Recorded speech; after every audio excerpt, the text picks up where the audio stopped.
কেন? এক এক হরফে 10 নেকি, এক এক হরফে 10 নেকি। আমরা মুসলমান হইয়া কোরআন শুনতে চাই না, অথচ আমরা 6 নাম্বার কোয়ালিটির মুসলমান। মুসলমানের মাঝে নামাজ নাই, রোজা নাই, দিন নাই, ইসলাম নাই, আল্লাহর হুকুম নাই, রাসূলের সুন্নাহ নাই, ঠিক কেন? অথচ আল্লাহর বান্দারা, আমি যে কোরআন পড়েছি এই কোরআন আল্লাহ তাআলা বিশ্ব নবীর উপরে নাযিল করেছে, ঠিক না? কোরআন নাযিল হয়েছে কার উপরে? যুবক, তোমার নবী বিশ্ব নবী রাহমাতুল লিল আলামিন, যাকে সৃষ্টি না করলে আল্লাহ তাআলা तमाम পৃথিবী কুল কায়নাত কিছুই সৃষ্টি করতে, সেই নবীর উপর আল্লাহ কোরআন নাযিল করেছেন। সিরাতের কিতাবের মধ্যে এসেছে আল্লাহ রাসূল একদিন রাস্তা দিয়ে হেঁটে যাচ্ছে মসজিদে নববীর পাশ দিয়ে।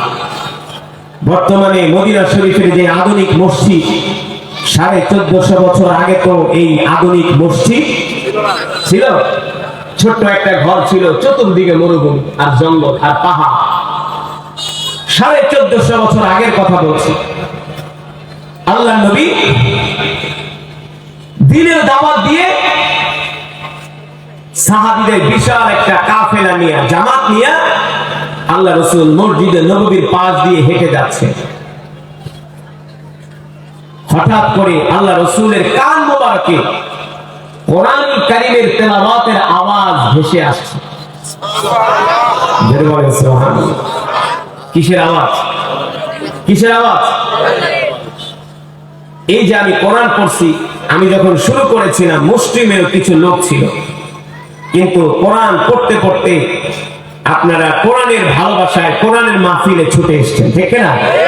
কোরআনের আওয়াজ, তেলাওয়াতের আওয়াজ কানে যাওয়ার সাথে সাথে কোরআনের মাহফিলে দৌড়ায় দৌড়ায় চলে আসছেন। যুবক, শুধু কোরআনের মাহফিলে আসো নাই, আল্লাহ রাসূলের হাদিস বলে যারা দুনিয়ার জমিনে আল্লাহর কোরআনকে ভালোবাসবে, কোরআনের তেলাওয়াত শোনার জন্য আসবে, কাল হাশরের ময়দানে আল্লাহর কোরআন তাকে জান্নাতে যাওয়ার জন্য আল্লাহ তাআলার কাছে সুপারিশ করবে। তার মানে কোরআনের মাহফিলে আসা জান্নাতের টিকিট নেওয়া, ঠিক না? বলেন মুসলমান, কোরআনের তেলাওয়াত শোনার পরে যদি তুমি কোরআনের মজমায় আসতে না পারো, তোমার ঈমান যদি তোমাকে কোরআনের মজমায় নিয়ে আসতে না পারে, তুমি মনে রাখো তাহলে এই ঈমান তোমাকে আল্লাহর জান্নাতেও নিতে পারবে না, তোমাকে জাহান্নামের দিকে নিয়ে যাবে।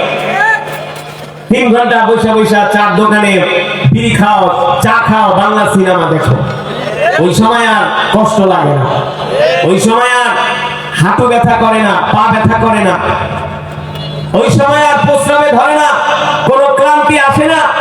মসজিদে গেলেই শুধু ক্লান্তি আসে, ঠ্যাং ব্যথা করে, হাঁটু ব্যথা করে, ঠিক না? কোরআনের আওয়াজ শুনে যদি কোরআন তোমাকে, তোমার ঈমান যদি তোমাকে কোরআনের মজমায় নিয়ে আসতে না পারে, তুমি তোমার এই প্যারালাইসিস ভাঙ্গা চোরা ঈমান দিয়া তুমি আল্লাহর জান্নাতে যেতে পারবে। এত সোজা। যেটা বলছিলাম, আল্লাহ তাআলার প্রিয় বান্দা আল্লাহ রাসূল সাহাবীদের বিশাল এক জামাত নিয়ে কোথেকে এসেছিলেন মনে আছে? দ্বীনের দাওয়াত দিয়ে আসছিলেন, মসজিদে নববীর পাশ দিয়ে হেঁটে যাচ্ছে। হঠাৎ করে আল্লাহ রাসূলের কান মোবারকে কোরআনের তেলাওয়াতের আওয়াজ ভেসে আসছে। আল্লাহ নবী জিজ্ঞেস করলেন, সাহাবীরা এত সুন্দর করে চমৎকার সুরে কে কোরআনুল কারীমের তেলাওয়াত করতেছে? আমার কাছে কোরআনের তেলাওয়াত তো চমৎকার লাগছে। সাহাবায়ে কেরাম উত্তর দিলেন, ওগো আল্লাহর নবী, আপনার প্রিয় সাহাবী আবু মুসা আশআরী কোরআন পড়তেছে। আপনার প্রিয় সাহাবী আবু মুসা আশআরী মসজিদে নববীতে বসে কোরআন পড়তেছে। আল্লাহর নবী বিশ্ব নবী রাহমাতুল লিল আলামিন বলে, আহ ও সাহাবীরা, আমার সাহাবীর তেলাওয়াত কতই না সুন্দর। সুবহানাল্লাহ। সাহাবীরা তোমরা দাঁড়াও, কেউ তোমরা সামনের দিকে হাঁটবা না, কদম বাড়াবা না, যে যেখানে দাঁড়িয়ে আছো দাঁড়িয়ে থাকো। এই কথা বলার পরে আল্লাহর নবী বিশ্ব নবী ও জায়গার মধ্যে দাঁড়ায় গেলেন। রাসূল বলে শোনো, কেউ কোনো কথা বলবা না। আল্লাহ নিজে বলছে কোরআন তেলাওয়াত করার সময় কথা বলা হারাম, ঠিক কিনা বলেন? কোরআন তেলাওয়াত করার সময় কথা বলা নিষেধ। আল্লাহ নবী বলে কথা বলবা না, তোমরা দাঁড়িয়ে যাও, আমিও দাঁড়িয়ে দাঁড়িয়ে আমি আমার সাহাবীর তেলাওয়াত শুনবো। সুবহানাল্লাহ বলেন। যুবক রে, ও মুসলমান, বিশ্ব নবী রাহমাতুল লিল আলামিন, যার হাতে থাকবে জান্নাতের চাবি, যিনি হলেন দোজাহানের বাদশা, যিনি হলেন রাহমাতুল লিল আলামিন, কাল হাসরের ময়দানে সমস্ত পয়গম্বররা পর্যন্ত ইয়া নাফসি বলবে, পয়গম্বররা পর্যন্ত ভীত সন্ত্রস্ত হয়ে যাবে। কিন্তু তোমার আমার কলিজার টুকরা বিশ্ব নবী রাহমাতুল লিল আলামিন কাল হাসরের ময়দানে আল্লাহ তাআলা নবীকে ডাক দিয়া বলবেন, হাবিব, আজকে আমি আল্লাহ যে হাসরের ময়দান কায়েম করব, এই হাসরের ময়দান হবে আপনার আর আমার মাঝে। সুবহানাল্লাহ। তৃতীয় কেউ থাকবে, তৃতীয় কোনো পক্ষ নাই, শুধু আপনার আমার মাঝে থাকবে। সুবহানাল্লাহ বলেন। আমি আল্লাহ আপনার চেহারা মোবারকের দিকে তাকায় থাকবো। আপনি আপনার যেই উম্মতের জন্য সুপারিশ করবেন, আমি আল্লাহ তাকে বিনা হিসাবে জান্নাত দিয়ে দিব। হাদিস শরীফের মধ্যে আসছে, সমস্ত নবীরা বলবে ইয়া নাফসি ইয়া নাফসি। ও যুবক, আর তোমার আমার নবী বলবে ইয়া উম্মতি ইয়া উম্মতি। সুবহানাল্লাহ বলেন। যে নবী হাসরের ময়দানে সিজদা দিয়া কান্না করবে ইয়া উম্মতি ইয়া উম্মতি, আল্লাহ তাআলা জিবরাইলকে পাঠাবেন, জিবরাইল যাও যাও আমার হাবিব মুহাম্মদ সাল্লাল্লাহু আলাইহি সাল্লামকে যায় ডাক দিয়া বলো, আমার হাবিব কেন কান্না করে, আমার হাবিব কেন আজকে হাসরের ময়দানে সিজদা দিয়া কান্না করে, আমি আমার হাবিবের কান্না সইতে পারি না। জিবরাইল আলাইহিস সালাম জমিনে এসে আল্লাহ নবীকে বলবেন, বুখারীর বর্ণনায় আসছে, ইয়া মুহাম্মদ ইরফা রাসাক। ও আল্লাহর পয়গম্বর মুহাম্মদ সাল্লাল্লাহু আলাইহি সাল্লাম, আপনি আপনার সিজদা উঠান। আপনি কাঁদেন কেন? আজকে তো আপনার কাঁদার সময় না, আজকে হলো আপনার হাসার সময়। সুবহানাল্লাহ বলেন। দুনিয়াতে অনেক কাঁদছেন, আর কাঁদবেন না। আপনি তো দোজাহানের বাদশা, আপনি কেন কাঁদবেন? পয়গম্বর রাহমাতুল লিল আলামিন বলবে, জিবরাইল, আমি তো আমার উম্মতের জন্য কাঁদতেছি, আজকে আমার উম্মতের কি হবে? জিবরাইল আলাইহিস সালাম ডাক দিয়া বলবে, আল্লাহ তাআলা আপনার জন্য সুসংবাদ পাঠিয়েছেন, আপনি কাঁদবেন না। ইশফা তুশাফা, ইশফা তুশাফা। যুবক রে, আল্লাহ তাআলা বলবেন, হাবিব, আজকে হাসরের ময়দানে আপনি শুধু আপনার উম্মতের জন্য সুপারিশ করতে থাকেন, আপনি সুপারিশ করতে করতে ক্লান্ত হয়ে যাবেন, আমি আল্লাহ আপনার উম্মতকে maaf করতে করতে ক্লান্ত হব না। আপনার হাতে থাকবে জান্নাতের চাবি। সুবহানাল্লাহ বলেন। ও যুবক, যেই নবীর এত মর্যাদা, যেই নবীর এত সম্মান, ঠিক কিনা বলেন? যেই নবীকে সৃষ্টি না করলে আল্লাহ তাআলা তামাম পৃথিবীর কিছুই সৃষ্টি করতেন না, সেই নবীকে আল্লাহ তাআলা ডাক দিয়া বললেন, হাবিব, শোনেন, আমি আল্লাহ আপনার উপর যে কোরআন নাজিল করছি, এই কোরআন আপনি আপনার উম্মতদেরকে পড়তে বলেন, এই কোরআন আপনার উম্মতদেরকে পড়তে বলেন। আল্লাহর নবী, বিশ্ব নবী, ওই যে সাহাবী আবু মুসা আশআরী কোরআন পড়তেছে, তার কোরআন তেলাওয়াত শুনে স্বয়ং আল্লাহর নবী দাঁড়ায় গেছে।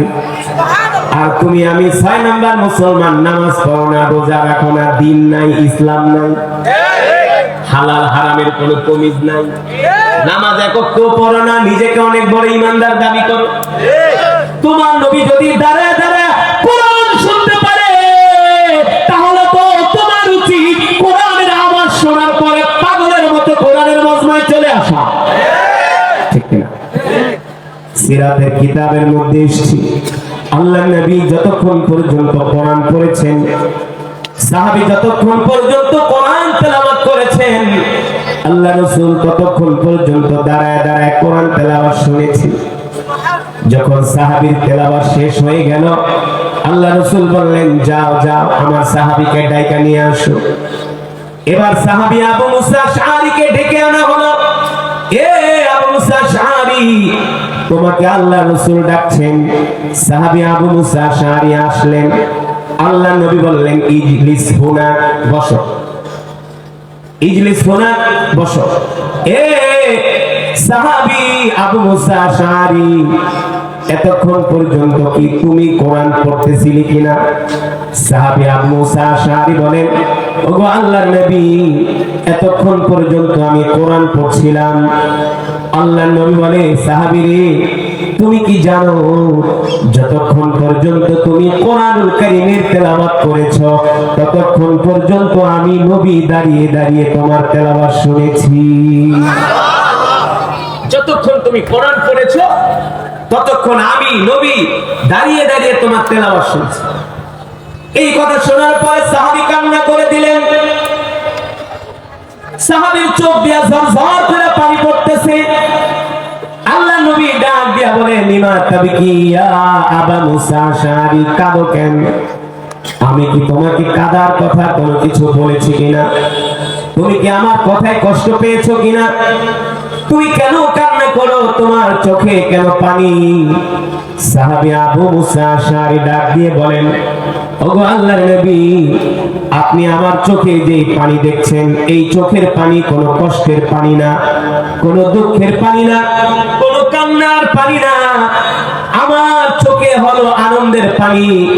সাহাবী আবু মুসা আশআরী বলে, ওগো আল্লাহর নবী, যে কোরআন আল্লাহ তাআলা আপনার উপরে নাজিল করেছে, আর আমি একজন ছোট মানুষ, আমি কোরআন পড়েছি, আপনি দাঁড়িয়ে দাঁড়িয়ে আমার তেলাওয়াত শুনেছেন, আসমানের নিচে জমিনের উপরে, আমার কাছে এর চাইতে আর খুশির খবর হতে পারে না। আল্লাহ নবী ডাক দিয়ে বলেন, সাহাবী রে, আমার কাছে মনে হয়েছে আল্লাহ তাআলা তোমার কণ্ঠের মধ্যে দাউদের কণ্ঠ দান করছে, পয়গম্বর দাউদের কণ্ঠ দান করছে। ও যুবক, পয়গম্বর দাউদ আলাইহিস সালামকে আল্লাহ তাআলা এমন একটা কণ্ঠ দিয়েছিলেন। পয়গম্বর দাউদ আলাইহিস সালাম যখন জাবুর থেকে তেলাওয়াত করতেন, আকাশের উড়ন্ত পাখি উড়া বন্ধ করে জমিনে বসে যেত, সমুদ্রের মাছগুলো লাফিয়ে লাফিয়ে উঠে পয়গম্বর দাউদের জাবুরের তেলাওয়াত শুনতো। আল্লাহু আকবার। আল্লাহর নবী প্রশংসা করছেন আর বলছেন, সাহাবী রে, তোমার তেলাওয়াত শুনে আমার কাছে মনে হয়েছে আল্লাহ তাআলা তোমার কণ্ঠের ভিতরে পয়গম্বর দাউদের কণ্ঠ দান করছেন। এবার সাহাবী আবু মুসা আশআরীকে আল্লাহ নবী বলতেছেন, সাহাবী, এই যে তুমি এত সুন্দর করে কোরআন পড়তে পারো, তুমি কি জানোনি তোমার জন্য আল্লাহ তাআলা কি পুরস্কার রেখেছেন? সাহাবী আবু মুসা আশআরী বলেন, ও আল্লাহর নবী, আমি তো জানি না, আল্লাহ রাসূলই ভালো জানেন। আল্লাহর নবী বলে, সাহাবী রে, এই যে তুমি এত সুন্দর করে কোরআন পড়ো, মানুষদেরকে কোরআন শোনাও, এই জন্য আল্লাহ তাআলা তোমার জন্য জান্নাতের দরজা খুলে রেখেছি। জান্নাতের দরজা খুলে রেখেছি। জান্নাতে যাওয়ার জন্য সহজ পথ হলো আল্লাহর কোরআন, ঠিক কিনা বলে? কিন্তু দুঃখের বিষয়, আজকে আমরা মুসলমানরা সেই কোরআন পড়তে পারি না, সেই কোরআন পড়তে জানি না, ঠিক কিনা বলে? অথচ মুসলমান যুবক, আল্লাহ তাআলা এই কোরআন আমাদেরকে কেন দিয়েছেন এটাও তো আমরা মুসলমানরা জানি না। মুসলমান মনে করছে আল্লাহ শুধু আমাদেরকে কোরআন দিয়েছে খতম করার জন্য। মুসলমান মনে করে আল্লাহ শুধু কোরআন দিয়েছে মিলাদ করার জন্য, আল্লাহ শুধু কোরআন দিয়েছে তাবিজ লেখার জন্য, আল্লাহ শুধু কোরআন আমাদেরকে দিয়েছেন জারফুক করার জন্য। বাপ মরে যাবে, 40 দিন পরে 10 জন ইমাম দাওয়াত দিয়া 10টা গরু জবাই করায়া, ইমামদেরকে দাওয়াত দিয়া মিলাদ পড়ায়া, খতম করায়া, বিরিয়ানি রান্না কইরা এলাকার সব মানুষদেরকে পাইকারি দরে খাওয়াবে। তারা মনে করেছে আল্লাহ এই জন্য কোরআন নাজিল করেছেন। আল্লাহর কসম কইরা বলি মুসলমান, এই জন্য আল্লাহ কোরআন নাজিল করেন নাই।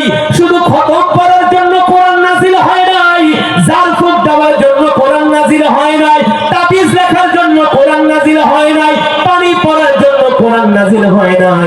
তাহলে প্রশ্ন প্রশ্ন আসে, হুজুর আল্লাহ কোরআন কেন নাজিল করেছেন?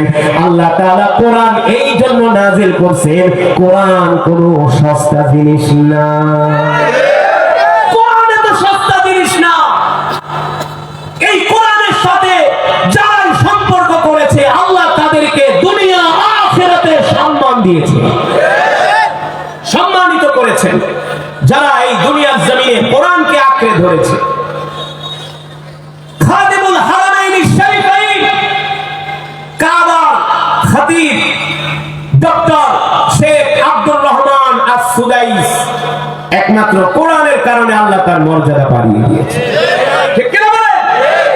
এই কোরআন কোনো সস্তা বিষয় নয়, এই কোরআন কোনো সস্তা জিনিস না। একটা কোরআনের অক্ষরকে যদি এক পাল্লায় দেওয়া হয়,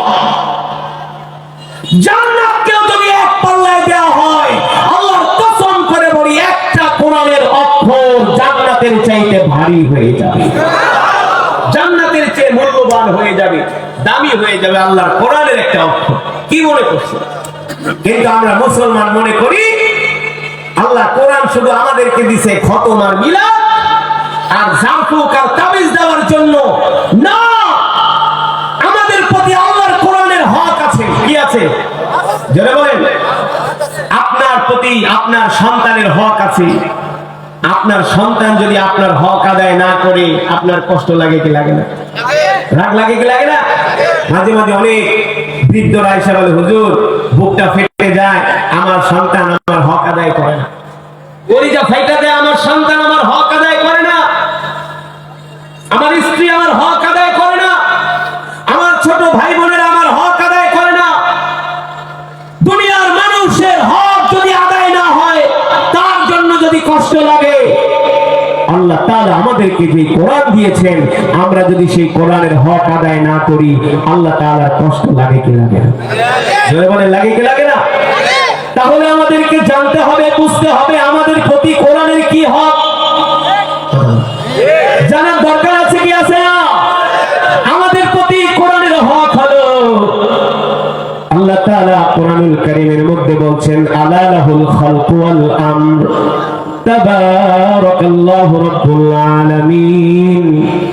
আমাদের প্রতি কোরআনের হক হলো, এক নম্বরের হক কোরআন তেলাওয়াত করতে হবে। দুই নম্বরের হক কোরআন অনুযায়ী আমাদেরকে চলতে হবে, কোরআন অনুযায়ী আমল করতে হবে। তিন নম্বরের হক আলা লাহুল খালকু ওয়াল আমরু তাবারাকাল্লাহু রাব্বুল আলামিন। আল্লাহ রাব্বুল আলামিন কোরআনুল কারীমের মধ্যে বলছেন, নবী দুনিয়ার মানুষদেরকে বলে দেন, আলা লাহুল খালকু ওয়াল আমর তাবারাকাল্লাহু রাব্বুল আলামিন। সৃষ্টি যার, আইন চলবে তার। সৃষ্টি যার, জমিন যার, বিধান চলবে তার। ঠিক না? এই কোরআন দিয়ে রাষ্ট্র পরিচালনা হবে, কোরআন দিয়ে সংসদ চলবে, কোরআন দিয়ে হাইকোর্ট, সুপ্রিম কোর্ট, জজ কোর্ট, কোরআন দিয়ে বিচার করতে হবে। তাহলে কেউ ন্যায় বিচার থেকে বঞ্চিত। এখনকার আদালত, যার পকেটে পয়সা আছে তার পকেটে মামলার রায় আছে। ঠিক না বলে? 50,000 টাকার ভাঙড়ির জজ সাহেবকে দিলে রাতারাতি মামলার রায় পাল্টায় যায়, রায় পাল্টায় যায়। যার অর্থ আছে তার দুনিয়ার সব আছে, যার ক্ষমতা আছে তার সব আছে। ঠিক না বলে? যদি কোরআন দিয়ে রাষ্ট্র পরিচালনা হয়, কোরআনের আইন যদি আল্লাহর জমিনে প্রতিষ্ঠা হয়, প্রত্যেকটা মুসলমান ধনী হোক, গরিব হোক, কালো হোক, সাদা হোক, যে বর্ণের হোক, যে গোত্রের হোক, সবাই সম অধিকার, সম মর্যাদা পাবে। এটা আল্লাহর কোরআন ছাড়া সুনিশ্চিত করা সম্ভব। তাহলে কোরআন দিয়ে রাষ্ট্র পরিচালনা করলে কি হয়? কোরআন দিয়ে রাষ্ট্র পরিচালনা করলে দুনিয়ার কোন মানুষ না খায়া মরবে না, সেই হোক মুসলমান অথবা মুসলিম। ঠিক কিনা বলেন? হযরত ওমর যেদিন রাষ্ট্র ক্ষমতায় আসলেন, খেলাফতের দায়িত্ব নিলেন, হযরত ওমর ঘোষণা করলেন, ওমরের রাজ্যে ওমর